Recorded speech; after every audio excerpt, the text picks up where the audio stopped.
새벽을 깨워 기도의 자리에 나오신 성도님들을 주님의 이름으로 사랑하고 축복합니다. 주님 감사합니다. 이 새벽을 또 하루의 시작을 주님 앞에 나와 찬양하며 예배함으로 시작하게 하시니 참 감사합니다. 하나님, 우리가 고백한 것처럼 예수님이 누구이신지 우리가 더 잘 알아가고 그렇게 살아가길 소원합니다. 하나님, 약한 우리의 소망 되시고 위로 되시며 우리의 구원 되시며 생명 되시는 주님, 하나님, 이 고백이 우리의 고백이 되기를 소원하며 예수님을 모르는 자들에게 이 고백이 날마다 깊어지기를 간절히 소망합니다. 그러나 주님, 때로는 우리가 예수 믿는 것이 너무나 익숙하여 주님을 만났던 그날이 너무 오래되어 하나님, 이제는 우리가 그 구원의 감격과 기쁨을 잊고 살아가지 않는지 돌아보게 됩니다. 주님, 그 구원의 기쁨을 다시 회복시켜 주셔서 하나님, 종교적인 열심으로 살아가는 우리가 아니라 주의 은혜로 살아가는 우리 되도록 하나님 은혜 베풀어 주시옵소서. 주님, 아픈 자의 위로 되시는 주님, 우리 대한가족들 가운데 아픈 지체들이 있습니다. 주님, 명절을 맞는 이 순간에도 여전히 아픔으로 힘들어하는 저들 가운데 찾아가시고 위로하여 주시기를 간절히 소망합니다. 주께서 이 땅에 오셔서 아픈 자들을 고치시고 위로하셨듯이 주님, 저들을 고치시고 위로하여 주시옵소서. 하나님, 또 여전히 복음을 몰라 살아가는 이들이 있습니다. 명절을 맞아 만나는 지체와 친구들과 이웃들 가운데 주님, 우리의 생명 되시며 구원 되시는 그 주님을 전하는 우리들 되게 도와주시옵소서. 사람이 모든 것을 얻어도 생명을 잃으며 무슨 유익이 있겠습니까? 주님, 가장 귀한 생명 영생을 아직 모르는 이들에게 이 복음을 전할 수 있도록 은혜를 베풀어 주시옵소서. 주님, 우리 가운데 또 군문에 나가 있는 지체들과 또 해외로 또 타지로 나가 있는 우리 믿음의 자녀들이 있습니다. 주님, 이들도 오늘 우리가 불렀던 이 고백처럼 예수님이 누구인지 날마다 고백하며 자신의 삶의 자리에서 예수님을 높여드리는 귀한 믿음의 자녀들 되게 도와주시옵소서. 우리 다음 세대를 기억하여 주셔서 하나님, 이 아이들이 이 찬양을 부를 때마다 하나님, 이 고백이 우리 자녀들의 고백이 되게 하여 주시고 이 고백을 통하여 우리 대한교회 다음 세대들이 든든히 자라갈 수 있도록 도와주시옵소서. 이를 위하여 섬기는 모든 교육자들과 또 교사와 또 섬기는 모든 기도하는 모든 지금 세대들을 위해 은혜 베풀어 주시고 이 사명들을 잘 감당하게 도와주시옵소서. 주님, 이제 말씀을 듣습니다. 주님이 오늘 우리에게 주시는 이 누가복음 말씀을 통하여서 하나님, 우리가 어떻게 살아가야 할지, 우리가 또 이 말씀에 어떻게 순종해야 할지 하나님 돌아보며 말씀 앞에 바로 서는 사랑하는 모든 대한가족들 되게 도와주시옵소서. 감사드리옵고 살아계신 우리 구주 예수 그리스도 이름으로 기도드렸습니다. 아멘. 오늘 하나님께서 우리에게 주시는 말씀은 누가복음 3장 21절에서 38절까지 말씀입니다. 누가복음 3장 21절에서 38절까지 말씀, 제가 가진 신약성경 93쪽입니다. 누가복음 3장 21절에서 38절까지 말씀 함께 교독하겠습니다. 백성이 다 세례를 받을새 예수도 세례를 받으시고 기도하실 때에 하늘이 열리며 성령이 비둘기 같은 형체로 그의 위에 강림하시더니 하늘로부터 소리가 나기를 너는 내 사랑하는 아들이라 내가 너를 기뻐하노라 하시니라. 예수께서 가르치심을 시작하실 때에 30세쯤 되시니라. 사람들이 아는 대로는 요셉의 아들이니 요셉의 위는 헬리요, 그 위는 마타시요, 그 위는 레위요, 그 위는 멜기요, 그 위는 얀나요, 그 위는 요셉이요, 그 위는 마따디아요, 그 위는 아모스요, 그 위는 나음이요, 그 위는 에슬리요, 그 위는 낫게요, 그 위는 마아시요, 그 위는 마따디아요, 그 위는 서머인이요, 그 위는 요색이요, 그 위는 요다요, 그 위는 요하나니요, 그 위는 레사요, 그 위는 스룹바벨이요, 그 위는 스알데일이요, 그 위는 네리요, 그 위는 멜기요, 그 위는 아띠요, 그 위는 고삼이요, 그 위는 엘마담이요, 그 위는 에르요, 그 위는 예수요, 그 위는 엘리에서요, 그 위는 요림이요, 그 위는 마타시요, 그 위는 레위요, 그 위는 시몬이요, 그 위는 유다요, 그 위는 요셉이요, 그 위는 요남이요, 그 위는 엘리야김이요, 그 위는 멜레야요, 그 위는 멘나요, 그 위는 마따다요, 그 위는 나단이요, 그 위는 다이시요, 그 위는 이세요. 그 위는 오벳이요. 그 위는 보아스요. 그 위는 살몬이요. 그 위는 나손이요. 그 위는 아미나답이요. 그 위는 아니요. 그 위는 헤스론이요. 그 위는 베레스요. 그 위는 유다요.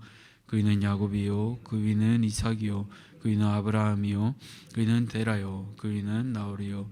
그 위는 스룹이요. 그 위는 르요. 그 위는 벨렉이요. 그 위는 헤버요. 그 위는 살라요. 그 위는 가이난이요. 그 위는 아박사시요. 그 위는 셈이요. 그 위는 노아요. 그 위는 레멕이요. 그 위는 무드셀라요. 그 위는 에녹이요. 그 위는 야렛이요. 그 위는 마할랄렐이요. 그 위는 가하나니요. 그 위는 에노스요. 그 위는 셋이요. 그 위는 아담이요. 그 위는 하나님이시니라. 아멘. 오늘 예수님은 누구신가? 예수님은 누구신가라는 제목으로 말씀을 함께 나누겠습니다. 오늘 우리가 찬송가 96장을 함께 불렀습니다. 예수님은 누구신가? 그 고백이 잘 정리된 것이 바로 이 찬송가 4절 안에 모두 깊이 담겨 있습니다. 처음 믿는 분들에게 예수님이 누구신가라고 물어본다면 이 찬송을 함께 불러보는 것도 참 좋겠습니다. 1절을 보시면 땅 위를 살아가는 우리에게 어떤 분인지 고백하고 있는데요. 오는 자의 위로와 없는 자의 풍성이며 천한 자의 높음과 잡힌 자의 노임되고 기쁨 되시네 라고 고백하고 있습니다. 3절을 보시면 메시아 되시는 예수님을 찬양하고 있는데요. 추한 자의 정함과 죽을 자의 생명이며 죄인들의 중보와 멸망자의 구원되고 우리 평화 되시네 라고 고백하고 있습니다. 이 찬송가처럼 오늘 본문은 예수님이 어떠한 분인지 우리에게 말하고 있습니다. 그 내용을 함께 살펴보며 우리의 평화 되시며 구원 되시는 예수님을 함께 누리기를 소원합니다. 예수님은 누구이신가요? 첫 번째로 예수님은 하나님의 아들이십니다. 오늘 본문 21절에서 22절을 보시면 예수님께서 세례를 받는 장면이 나오고 있습니다. 이 세례는 예수님의 사역이 시작되었다는 최초의 공식 선언이기도 합니다. 여기서 예수님께서는 먼저 예루살렘에 가서 종교 엘리트들과 하나 되는 대신에 오히려 강으로 가서 죄를 회개하는 자들과 하나 되셨습니다. 왜 그렇게 하셨을까요? 바로 자신의 사명을 아셨기 때문입니다. 주님께서 저 높은 천국에서 이 낮은 땅으로 오신 이유는 바로 높은 자리가 아니라 우리 죄인들을 구하러 오셨기 때문입니다. 그렇기에 뒤에 나오는 5장 31절에서 32절에는 이렇게 말씀하십니다. 예수께서 대답하여 이르시되 건강한 자에게는 의사가 쓸데없고 병든 자에게라야 쓸데있나니 내가 의인을 부르러 온 것이 아니요 죄인을 불러 회개시키러 왔노라. 그렇습니다. 예수님께서는 우리 죄인들을 구하러 오셨습니다. 그러나 이 땅 위에 사람의 모습으로 참 사람이 되어 오셨을 뿐 아니라 이 세례를 통해 낮아지심을 보여주십니다. 그리고 이후에는 십자가에 자신을 죽음으로 내어주기까지 낮아지심을 보여주십니다. 이 세례를 받은 후에 어떤 일이 일어납니까? 22절을 보시면 하늘이 열리고 성령이 비둘기 같은 형체로 예수님 위에 임하십니다. 유대 전통에서는 하늘이 열리면 하늘의 비밀이 계시되고 천상의 존재가 강림합니다. 뒤이어 성령께서 비둘기 같은 형체로 예수님 위에 내려오셨습니다. 누가는 비둘기 같은 형체로라고 하므로 굉장히 시각적으로 묘사하고 있는데요. 창세기 8장에서 비둘기가 절망을 끝내고 새로운 세상을 알린 것처럼 예수님께서는 성령의 능력으로 또 새로운 세상 곧 회복의 나라를 실현하실 것을 예고하고 있습니다. 또한 하늘에서 소리가 나며 너는 내 사랑하는 아들이라 내가 너를 기뻐하노라 라고 하시는 것은 바로 하나님의 음성인데요. 이 하나님의 음성이 들린 것을 통해 예수님께서는 하나님의 참 아들이시며 자신의 택한 백성을 구원할 자이심을 오늘 다시 한번 확인하게 됩니다. 사랑하는 성도님들, 오늘 이 말씀을 듣고 복음의 기초를 한 번 더 기억하시기 바랍니다. 주님께서는 참 사람이시며 또 참 하나님 되십니다. 가장 기초적인 이것을 이단들이 흔들려 합니다. 그러나 이 기초를 잘 닫고 정리하시기 바랍니다. 예수님께서는 참 하나님이시며 참 사람이 되시어 이 땅 가운데 오셨습니다. 비천한 부모에게서 또 가장 낮은 모습으로 태어나셨고 그분의 탄생은 목자들과 이방인들에게 선포되었습니다. 예수님께서 세례를 받으신 것은 낮은 우리와 같이 되셨다라는 뜻입니다. 예수님께서는 위에서 군림하시는 분이 아니라 낮은 모습으로 우리와 함께 하십니다. 그 좋으신 예수님께서 우리에게 영원한 생명을 허락하시고 이제 우리를 부르실 때 우리는 주님과 함께 그 천국에서 기뻐 뛰며 놀 것입니다. 이 복음의 진리를 기억하시기 바랍니다. 이것은 허구가 아니라 사실입니다. 그렇게 오늘 23절에서 38절까지 족보는 그것을 기록하고 있습니다. 만일 예수님이 그리스 로마 신화처럼 가짜였다면 예수님을 미워하는 무리들로부터 아마도 들통났을 것입니다. 그리고 그 시대뿐 아니라 여전히 지금도 예수님의 정체성에 대해 의문하며 수많은 책들과 콘텐츠가 만들어지고 있습니다. 그리고 앞으로도 그것들은 계속해서 나올 것입니다. 그러나 예수님은 실제로 또 역사적으로 이 땅 위에 오셨습니다. 그 예수님의 시작을 누가는 마태와 달리 밑에서부터 위로 거슬러 올라가고 있습니다.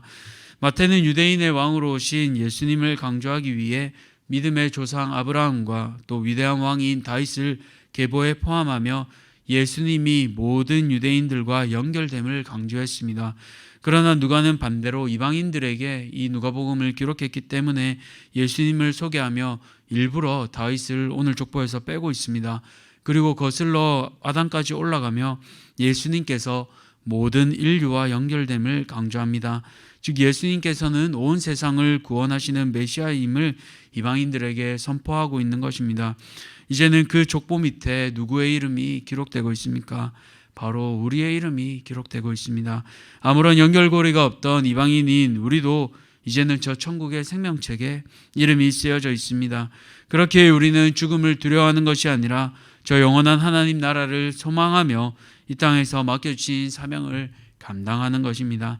참된 왕의 족보, 우리가 자녀되었다는 사실, 이것이 참으로 놀라운 은혜이지 않습니까? 그렇게 우리는 이 은혜를 기억합니다. 그렇게 새벽을 깨워 이 자리에 나와왔습니다. 바라기는 명절 연휴간 이 복된 소식 또 은혜를 기억하며 복음을 모르는 분들에게 나누며 전하는 대한가족들 되시기를 축복합니다. 둘째로 예수님은 어떠한 분이십니까? 바로 하나님의 때를 기다리신 분이십니다. 예수님께서는 이 땅에 와 공생애를 시작하기 전에 30년 동안 작은 마을 목공소에서 일하셨습니다. 상상해 봅니다. 왕이셨던 예수님이 목공소에서 먼지를 마셔가며 대패질 하셨을 것입니다. 때로는 일에 지쳐 잠시 졸기도 하고 잠시 쪼그리고 앉아 물도 마시고 휴식을 누리시기도 하셨을 것입니다. 예수님에게 가장 중요한 일이 세상을 구원하는 일인데 예수님은 신이 보기에 보잘것없는 일을 3년도 아니고 30년 동안 하셨습니다. 그것은 바로 아직 하나님께서 정하신 때가 아니었기 때문입니다. 성경에는 예수님뿐만 아니라 많은 인물들이 기다림의 시간을 가졌습니다. 우리가 잘 아는 모세도 애굽에서 40년, 미디안 광야에서 40년, 장장 80년이란 그 세월을 기다려야 했습니다. 요셉도 수많은 시간이 지나고 30세가 되어서야 총리가 되어 왕을 섬겼습니다. 다윗도 유다를 통치하기 시작했을 때가 30세였습니다. 하나님의 부르심이 언제나 우리의 생각과 같지는 않습니다. 때로는 무료해 보이는 시간, 때로는 보잘것없어 보이는 시간들이 우리에게 주어질 때가 있습니다. 그러나 그 시간들이 모두 하나님의 부르심 안에 있습니다. 작은 것 하나, 티나지 않는 집을 청소하고 아이들의 옷을 개는 것, 또 가족을 섬기기 위해 요리하는 것, 세상에서 남들이 알아주지 않는 작은 일들, 그러나 그 모든 것이 하나님의 부르심입니다. 하나님께서는 크기를 보지 않으십니다. 우리의 태도를 보십니다. 잘하였도다 착하고 충성된 종아, 내가 적은 일에 충성하였음에 내가 많은 것을 내게 맡기리니 내 주인의 즐거움에 참여할지어다 라고 주님께서는 말씀하셨습니다. 우리에게 주어진 작은 일들을 우리는 잘 감당해야 하겠습니다. 주님도 30년간 그 주어진 시간을 허투루 보내지 않으셨습니다.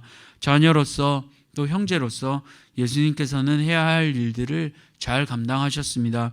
하나님의 아들이셨지만 또 참된 인간으로 목수의 아들로서 또 누군가의 형으로서 동생들을 잘 돌보고 집안을 먹여 살리기 위해 최선을 다하셨습니다. 그것이 예수님의 또 다른 사명이기도 했습니다. 우리는 어떻습니까? 오늘 나는 나의 가정에서 또 일터에서 무엇을 감당하고 있습니까? 기도하고 말씀 읽는 것만 거룩한 것이 아니라, 그것만 사명이 아니라 빨래하고 요리하고 출근하는 일도 거룩한 일입니다. 우리에게 맡겨주신 이 기다림의 시간들, 이해할 수 없는 시간들일지라도 하나님 앞에 최선을 다하며 잘했도다 착하고 충성된 종아라고 하나님 앞에 칭찬받을 수 있는 모든 성도님들 되시기를 축복합니다. 함께 기도하겠습니다. 살아계신 하나님, 감사합니다. 예수님은 누구신가라고 우리가 앞서 고백했습니다. 오늘 이 찬송가 96장의 고백이 우리 모두의 고백이 되기를 원합니다. 예수님께서 참 사람이시며 참 하나님이심을 기억하며 우리의 소망 되시고 우리의 생명 되시며 구원자 되심을 이 아침에 다시 한번 깊이 고백합니다. 이 고백이 있기에 우리는 은혜를 누리며 살아갑니다. 하나님, 이 은혜를 기억하는 자로 우리의 삶에서 주님께서 부르신 그 자리에서 기다림의 때를 기억하며, 하나님, 오늘도 여전히 부르신 아주 작은 일일지라도 하나님 그 작은 일에 순종하며 주님 앞에 귀히 쓰임받는 사랑하는 모든 대한가족들 되게 하여 주시옵소서. 그 힘의 근원은 성령입니다. 성령께서 예수님 앞에 세례받으실 때, 내려오셨을 때 주께서 기뻐하셨던 것처럼 오늘 우리 가운데도 성령께서 일하신 것을 기억합니다. 그 성령께서 우리를 인도하심으로 우리도 성부 하나님께서 기뻐하시는 자로 사랑받는 아들, 딸로서 살아갈 수 있도록 오늘 하루도 우리의 주인 되시며 우리의 모든 마음을 주님 앞에 순복할 수 있도록 성령께서 이끌어 주시옵소서. 그 모든 능력들을 주님께 맡겨드립니다. 오늘 하루도 주께서 일하시는 거룩한 역사 되게 하시고, 특별히 명절 연휴를 오늘부터 시작하게 됩니다. 오가는 모든 발걸음 가운데 주님, 무엇을 자랑해야 하겠습니까? 우리의 가진 것들, 우리의 어떠함을 자랑하는 것이 아니라 오직 우리의 주인 되시며 모든 교회의 머리 되시며 생명 되시는 예수님만 자랑하는 대한가족들 되게 도와주시옵소서. 이 모든 것들 감사드리오며 살아계신 거룩하신 예수 그리스도 이름으로 기도드렸습니다. 아멘. 하늘에 계신 우리 아버지여, 이름이 거룩히 여김을 받으시오며 나라가 임하시오며 뜻이 하늘에서 이루어진 것 같이 땅에서도 이루어지이다. 오늘 우리에게 일용할 양식을 주시옵고 우리가 우리에게 죄 지은 자를 사하여 준 것 같이 우리 죄를 사하여 주시옵고 우리를 시험에 들게 하지 마시옵고 다만 악에서 구하시옵소서. 나라와 권세와 영광이 아버지께 영원히 있사옵나이다. 아멘. 오늘은 14번째 기도 제목을 가지고 함께 기도하겠습니다. 카자흐스탄 남성택 선교사님을 위해 기도하겠습니다. 첫 번째로, 카자흐스탄 정부가 종교활동을 제한하는 개정안을 통과시키지 않도록, 또 개척 중인 빛과 소금교회 교인들의 믿음 성장과 복음 확장을 위해, 또 현지 목회자들이 경제적 어려움을 잘 이겨내고 성숙한 목회자들이 되도록 이 시간 함께 기도하겠습니다.